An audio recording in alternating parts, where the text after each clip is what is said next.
And hello, meron pala akong gustong i-share sa inyo. And na-take ko na to pero ibang flavor lang. So, i-update ko kayo dahil FDA approved na siya. So, eto siya. Ayan. Yes, FDA approved na to. So sobrang tagal-tagal at nagka-issue to si Nature Glow. Glutathione Collagen Glow. Ayan. FDA approved na siya. Kaka-FDA approved niya lang. So, nag-order ako kaagad. At bibigyan ko siya ng review dahil meron akong review nito na marami. I mean, ilan na nabigyan ko siya ng review na hindi siya FDA, tsaka yung fake and versus original. So, meron ako naging review nun. So, umorder ako kaagad dahil gusto kong ipakita sa inyo na FDA approved na siya. Kasi ito yung last. Ayan, ito yung hindi siya FDA approved. Ito yung original na nabili ko nun. Ayan, may mga fake na kasi to. Dahil cranberry to, flavor, dito tayo sa strawberry. Dahil hindi ko pa siya natitikman. Strawberry naman siya, hindi naman magkalayo ng ano sila. Pero dito tayo sa FDA approved. So, ito yung bottle niya. Meron siyang sticker dito na FDA approved na siya. So, ito yung bago niya. Meron siyang QR code ba? Ayan, tawag dyan. Scan nyo, tas expiration na dito sa baba. Ayan, tignan nyo mabuti dahil meron na siyang susunod pag matagal-tagal na to dahil nga ang dami-dami nagtitake nito. So, yung nagtake kasi ako ng ganito kahit hindi siya FDA approved, maganda yung naging resulta sa akin ito. So, ayan, FDA approved na. Wala nang magiging issue sa kanya. 60 gummies siya. Hindi siya capsule gummies. Ayan. Kararating lang nito sa akin. Strawberry flavor and upgraded for the Philippines. Anti-aging siya.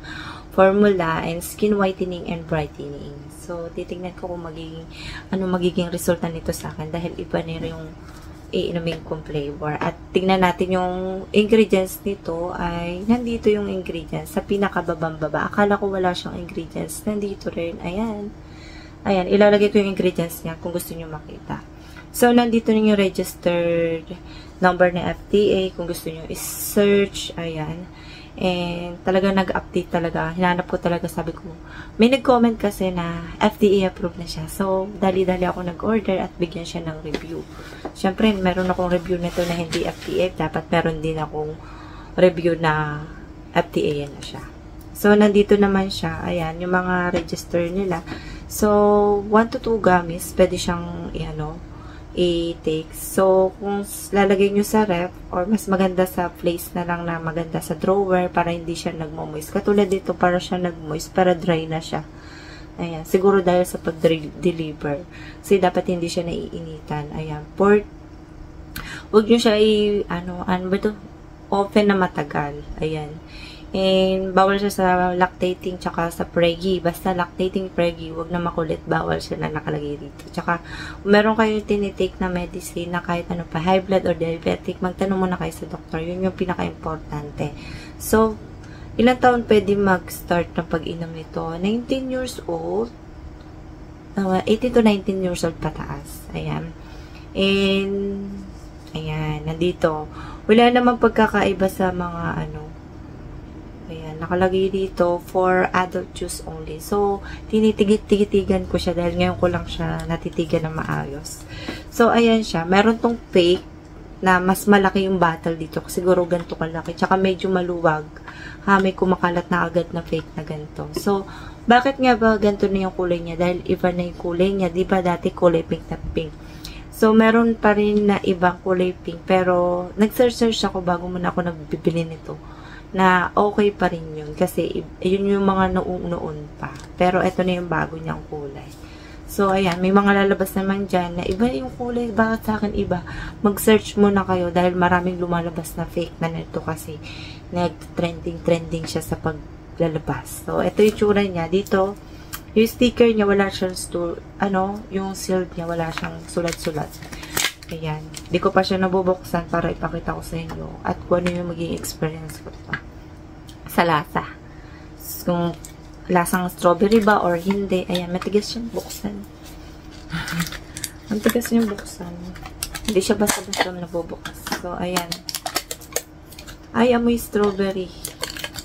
Bungad siya. So, ito yung tsura niya. Ayan, ipapakita ko. Ayan yung tsura niya. Kung makakatanggap kayo dito ng kulay pink, siguro yun yung mga dati pa. Pero sabi ng mga seller, okay pa daw yun. Oo. Nag-search, ilang beses na ako nag-search. Tsaka napansin ko dito, medyo maliit to. Di katulad sa mga unang naging gamis. Medyo malaki-laki siya. Nag-search talaga ako. So, titikman na natin.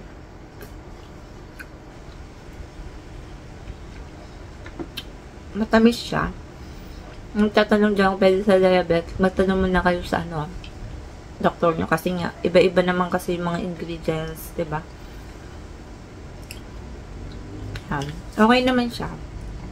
1 to 2 gamis, pwede nyo siya i-take. Depende sa inyo kung ano yung magiging hiyang sa inyo sa tignan natin kung ano yung magiging resulta nito. And after 1 month, dahil nga 60 capsule. And basta 1 to 2 gamis lang kayo magta-take ng ganito ha. In-update ko lang kayo kung ano yung pinaka-itsura nito. So, wala pa akong pinaka-final nito. So, makikita nyo yung skin ko. Ang ganda, diba? Ayan. May bago ko sa akong tinitik. I mean, hindi na bago mag 2 weeks na rin. So, dahil din sa mga skincare or mga gamit-gamit ko, ayan. And makikita nyo naman sa mga skincare, di ba? Kung skincare lang gagamitin nyo, medyo mabagal. Kung loob tsaka labas nyo, aalagaan yung sarili nyo, mas makikita nyo yung pinaka-resulta na gusto nyo makuha. So, ayan. Eto muna, medyo matagal ko itong mabibigyan ng review sa final nito dahil may mga tinitake pa akong iba. So, I mean, isa lang naman. Yung Shiro Green. Ayun. Ang ganda ng ano niya sa akin. Pagka-glow-glow at ang pagka-light-light ng ano ko. So, malapit ko na siya bigyan ng review. Pero, meron akong basta, ayun. So, hanggang dito na muna. Ayan.